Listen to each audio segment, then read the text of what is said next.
Salut à tous, j'espère que vous allez bien. Dans cette vidéo, c'est une vidéo qui va être super importante pour toi parce que on va voir comment générer 30 rendez-vous par mois avec ta cible idéale en te servant des maths.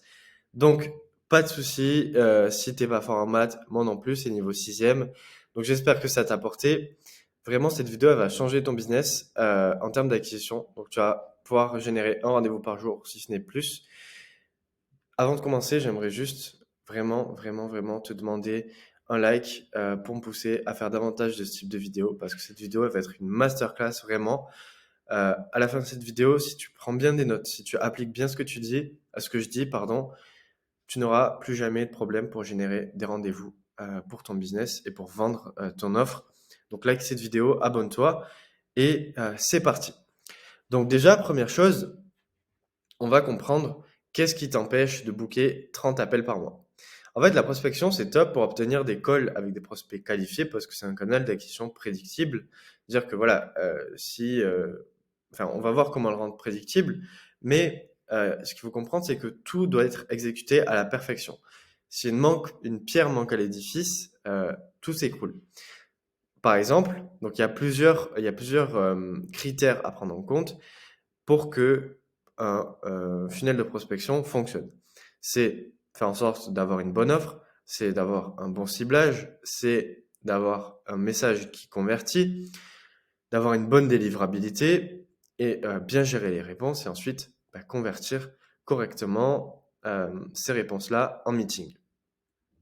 Sauf que la plupart d'entre vous, ce que vous faites, c'est que voilà, vous avez peut-être une bonne offre, vous avez peut-être, et encore, c'est pas forcément sûr, j'accompagne 95% de mes clients à revoir leur offre parce que ça ne va pas.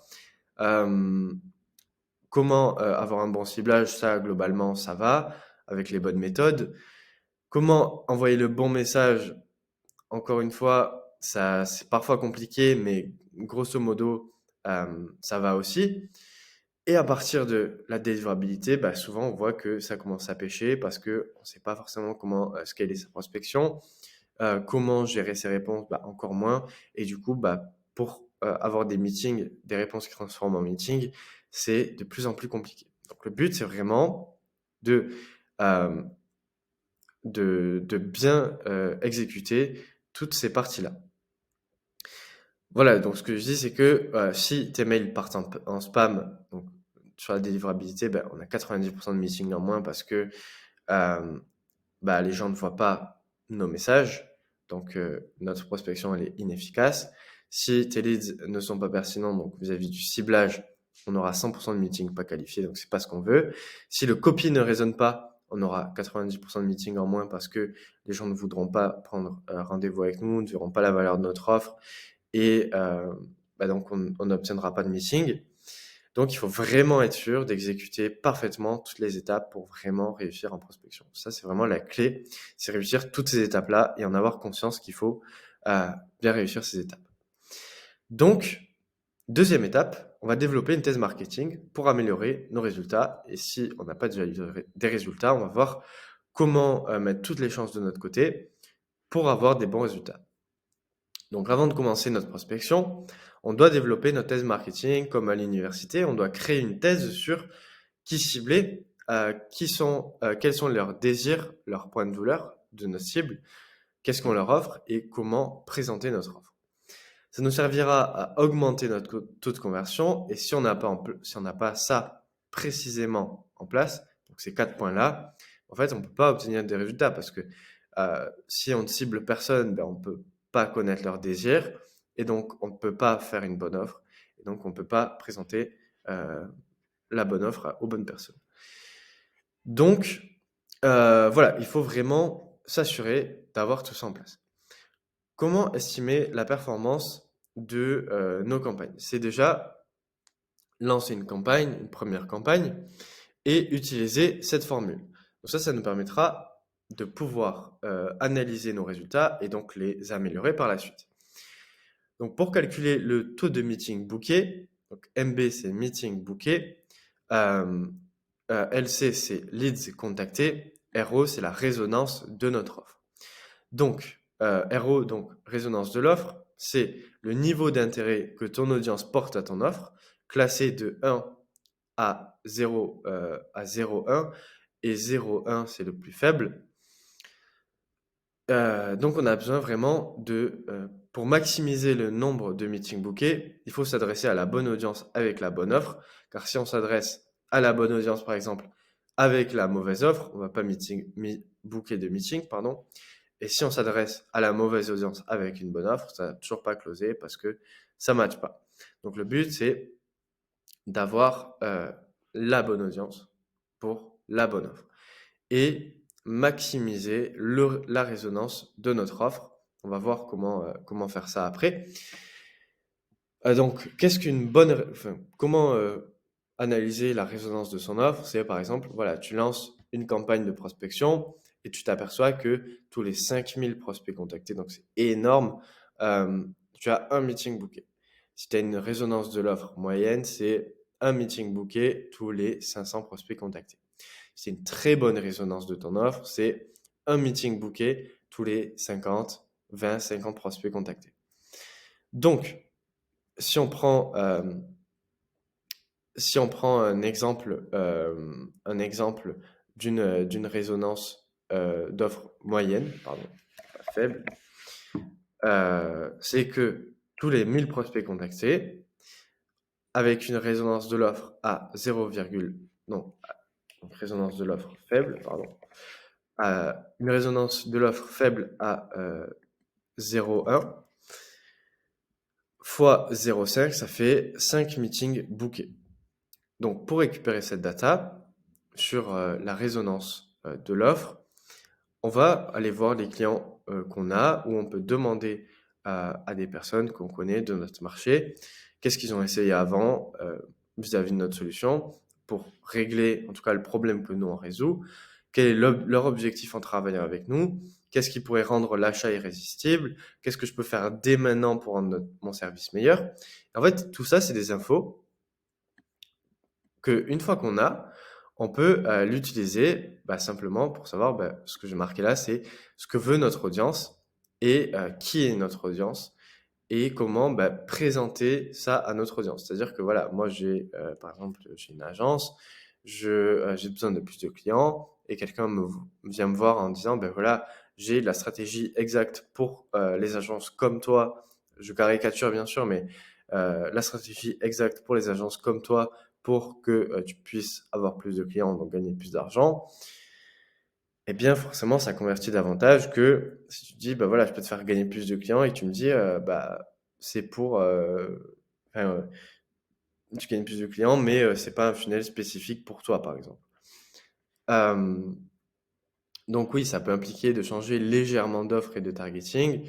Donc ajouter des garanties à notre offre, changer de cible par exemple, ou changer ces variables drastiquement, comme changer de délivrable de notre offre, parce que parfois on a choisi des délivrables qui sont pas forcément utiles pour notre offre, pour notre cible, pardon, ou d'industrie, parce que parfois on a les bons délivrables mais pas la bonne industrie. Et donc, pour faire tout ça, il faut documenter vraiment cette data avant d'aller vers le next step. Donc, documenter mon client idéal, donc son titre de job, dans quelle industrie est-ce qu'il est, quelle est sa taille de boîte, où est-ce qu'il est, quels sont ses points de douleur et qu'est-ce que je lui vends. Donc, quels sont les bénéfices de mon offre, comment est-ce que je peux renverser le risque de mon offre, c'est-à-dire rendre irrésistible le fait de travailler avec moi. En combien de temps est-ce qu'on atteint les résultats et par quel véhicule est-ce qu'on arrive à la transformation. Donc voilà, ça c'est vraiment pour la partie chiffres, pour la partie vraiment, voilà, reverse engineer euh, tout le funnel de prospection avant de se lancer. Et maintenant, c'est l'heure de se lancer, donc on va créer notre liste de prospects. On sait à qui on s'adresse, on sait ce qu'on lui vend. On doit donc construire une liste de prospects. On va utiliser ce qu'on a rempli en haut. Ici, par exemple, on peut rajouter aussi la technologie, on peut rajouter, je sais pas, est-ce qu'il recrute une certaine typologie de personnes. Ça va nous permettre d'arriver au bon endroit, au bon moment vers nos prospects. Et donc, pour cibler les bonnes personnes, on peut utiliser Sales Navigator. de LinkedIn, Faro, Apollo, Crunchbase pour les e-commerce par exemple, tout un tas d'outils qui nous permettent de créer des listes de prospects. Et si on veut booker un meeting par jour, on aura besoin de faire du volume. Mais attention, chaque liste que tu fais, donc par rapport à la personnalisation, etc., elle ne doit pas dépasser 500 prospects par segment, parce qu'en fait, au-delà de 500, tes chances d'obtenir un meeting diminuent tous les 100 prospects supplémentaires contactés. Donc là, ce qu'on voit, c'est que à partir vraiment voilà, entre 300 et 400 prospects, nos chances de obtenir une réponse diminuent tous les 100 prospects. Donc vraiment, à partir de 500 personnes, 600 personnes, ça diminue drastiquement. Donc on ne veut pas faire des listes énormes non plus, même si on a besoin de volume pour analyser de la data et surtout avoir de bons résultats. Maintenant, voilà, on a notre liste de prospects. Maintenant, il faut présenter notre offre à ces prospects-là pour décrocher des meetings.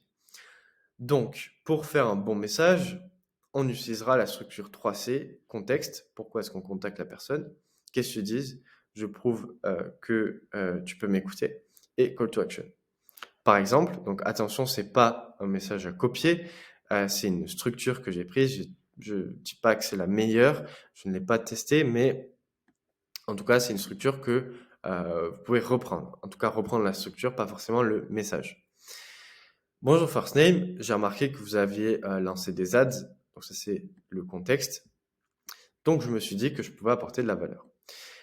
J'aide les industries, donc ça dépend qui est-ce que tu as ciblé, à trouver des leads qualifiés à un coût 3 fois moindre grâce à notre méthode. Tu nous donnes ton ICP, tu génères des leads pour le prix d'une pizza, par exemple.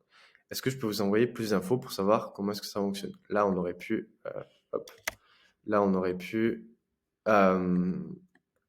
dire par exemple, on l'a fait pour X et il a eu Y résultat en Z temps, par exemple. Donc les best practices pour faire un bon copy en prospection, c'est ton copy doit être concis, il doit être pertinent pour les gens à qui tu envoies le message. Donc par exemple, je vois souvent des gens dire bonjour First Name, j'ai remarqué que vous étiez CEO chez Company Name. Sauf que ça le prospect il le sait. Certes, c'est personnalisé, mais c'est pas pertinent pour notre prospect de savoir ça parce qu'il le sait déjà vu que c'est lui le CEO. Donc ça a aucune valeur ajoutée en fait à notre message. Donc être personnalisé. Donc là typiquement, j'ai vu que vous aviez lancé des ads. On aide les industries. Donc par exemple, si je suis pas en cible des e-commerce par exemple, si on cible des e-commerce de la cosmétique, on peut dire on aide les e-commerce de la cosmétique à trouver des leads qualifiés par exemple, même si là le message c'est pas trop adapté, mais vous pouvez dire ça. Le CTA il doit être clair et sans friction. Est-ce que je peux vous envoyer plus d'infos? Voilà, tout simplement. Et pas d'image, pas de lien parce que ça peut créer, ça peut te faire envoyer un spam au niveau de la délivrabilité. Les liens, c'est pas ouf, donc évitez ça au maximum. Et pour les objets, ils doivent être intrigants et en raccord avec ton message. Donc, pour les objets, j'utilise voilà quelque chose de très simple. C'est 3 mots, trois mots pas plus. Par exemple, question rapide, first name ou first name point d'interrogation ou pour first name, ça fonctionne très bien. Et ensuite, voilà, si on n'obtient pas de réponse, il faut savoir que l'argent est vraiment dans les follow-up. Donc, pour maximiser les chances d'obtenir une réponse, on va vouloir follow-up sur plusieurs canaux si notre cible s'y trouve. Donc, par exemple, sur LinkedIn, par mail. Donc, si on vient de LinkedIn, on peut aller par mail, sur Twitter, etc. Donc, follow-up, c'est très important. Pour follow-up, on peut utiliser la structure CAB. Donc, structure CAB, donc deuxième message, on va donner plus de contexte à pourquoi est-ce que on a envoyé le premier message. Troisième message, on va bah, simplement changer d'angle parce que peut-être que le premier angle n'a pas convenu au prospect. Et dernier message, c'est un message de break-up pour simplement bah, voilà, demander un referral ou bah, simplement dire voilà, je ne vais plus vous déranger. En tout cas, sachez que euh, voilà, je suis là si vous avez besoin de X et ou Y. Donc, ne pas hésiter à envoyer le plus de follow-up possible et vraiment bah, vouloir chercher une réponse coûte que coûte. Il me semble que c'est l'avant-dernière partie, comment scaler sa prospection. Donc, en fait, ce qu'on va faire, c'est que en prospection, on veut pas scaler, on veut pas scaler verticalement. C'est-à-dire qu'on va pas envoyer plus de messages. C'est-à-dire que, voilà, vous avez un email 1, si vous envoyez 150 messages d'un coup et qu'ensuite, enfin, si vous envoyez, imaginons, 10 messages par jour, puis 20, puis 30, puis 40, puis 50, puis 150, par exemple, bah, vous allez finir en spam parce qu'en fait, un email a une capacité d'envoi de messages limitée. Alors que si on crée plusieurs adresses mail et que on envoie 40 messages par jour sur chacune des adresses mail, bah, à chaque fois, on va finir en inbox. Et bah, là, ça va nous permettre de envoyer légèrement plus de messages. Mais du coup, euh, 5 messages par inbox en plus, bah, ça fait 20 messages supplémentaires en tout. Et donc, ça nous permet bah, de scaler horizontalement et de ne pas finir en spam. Aussi, pour s'assurer de ne pas finir en spam, on va vouloir configurer le SPF, le DKIM, le DMARC de son domaine. Je vous laisse aller regarder des vidéos qui sont très bien faites là-dessus. On va pas le couvrir dans cette vidéo parce que c'est très simple. Il y a beaucoup de personnes qui en parlent. Et voilà. Pour ce qui est du scaling de la prospection, ça fonctionne avec n'importe quel canal. Donc, par exemple, si vous prospectez sur LinkedIn, euh, bah, tout simplement, on va créer plus de comptes LinkedIn. Si on prospecte sur Instagram, on crée plus de comptes Instagram. Si on prospecte sur Twitter, on va créer plus de comptes Twitter. Voilà, très simplement. Très, très simplement. Ensuite, bah, du coup, bah, pour envoyer, très simple, on a l'Emlist, la grosse machine. Ça, c'est du multicanal. C'est de l'Emlist, c'est la grosse machine. Instantly, c'est que les mails. Wallaxy, c'est surtout LinkedIn, etc., etc. Donc, comment répondre aux leads? Ça, c'est une partie qui est super, super importante, mais qui est sous-cotée par la majorité des personnes qui font de la prospection. Parce que si cette partie, elle est mal maîtrisée, tout le reste du travail peut tomber à l'eau. C'est vraiment, ben voilà, si tu as une réponse et que toi, donc si tu es à cette partie-là du funnel, mais bah, que tu te rates sur la réponse, bah en fait, tout le travail que tu as fait en amont ne sert à rien. Donc ça aussi, on veut vraiment s'assurer de, de bien l'exécuter. Euh, donc, pour l'exécuter, il faut se rendre compte que en prospection, on aura plusieurs types de réponses. Donc, par exemple, quel est le prix? Je suis intéressé, je suis pas intéressé, non merci. Est-ce que je peux avoir plus d'infos? Vous pouvez me recontacter plus tard. Donc, déjà, la première des choses, c'est qu'il faut absolument répondre à tout le monde parce que quelqu'un qui n'est pas forcément intéressé aujourd'hui, bah, le sera peut-être demain. Pour gagner du temps, on peut faire un template pour chaque cas de figure. Et, euh, et surtout, bah voilà, par exemple, s'il est intéressé, c'est bah, parfait, écoutez, vous pouvez prendre, euh, soit vous pouvez booker le meeting directement, est-ce que vous êtes disponible jour au jour, ou envoyer un calendrier, si jamais vous avez des workflows de nurturing, etc. Et voilà. Donc par exemple, si on a une objection sur le prix, qui est assez fréquente, c'est dire bonjour first name, notre pricing varie selon le besoin, mais généralement il faut compter minimum XO pour disqualifier si jamais le prospect bah, vraiment n'a pas les moyens. Si c'est dans votre budget, on peut en discuter à date ou date. Si pas de réponse, bah, on follow-up jusqu'à ce qu'on en ait une. Donc voilà. Maintenant, une fois que tout est setup, encore une fois, c'est que des chiffres. On va pouvoir reverse engineer les chiffres. Donc, le nombre de mails envoyés, imaginons on envoie 100 mails et on a une réponse positive, on va réfléchir à comment est-ce qu'on va améliorer le nombre de réponses positives. Ensuite, si on a 5 réponses positives, mais qu'un meeting, bah, on va réfléchir à comment améliorer le taux de meeting booké. Si on a 7 meetings bookés, mais un deal closé, bah, on va réfléchir à comment augmenter son taux de closing. Et donc les maths sont très simples, c'est voilà, sur 100 mails envoyés et j'ai 5 réponses positives, bah, j'ai besoin d'avoir 500 mails par jour pour avoir un meeting par jour. Donc x 7, ça fait 3500 mails pour un deal closé. Sauf que en termes de gestion, en termes de management, en termes de coûts, le but, ça va pas être d'envoyer plus de mails de manière bête et méchante, mais le but, ça va être d'augmenter notre taux de réponse positive, notre taux de meeting booké, etc. Donc ces chiffres, c'est de l'illustration, mais voilà, ils te montrent comment raisonner. C'est la fin de cette vidéo. J'espère qu'elle t'a plu. J'espère que tu as appris des choses, que tu as eu de la valeur. N'hésite pas à me faire un retour en commentaire de ce que je pourrais améliorer et aussi des problématiques que toi tu pourras avoir et que moi je pourrais régler. Je pourrais faire une vidéo là-dessus pour résoudre ta problématique. Et n'hésite pas à liker cette vidéo et à t'abonner si elle t'a plu. Et on se dit à la prochaine. Ciao, ciao.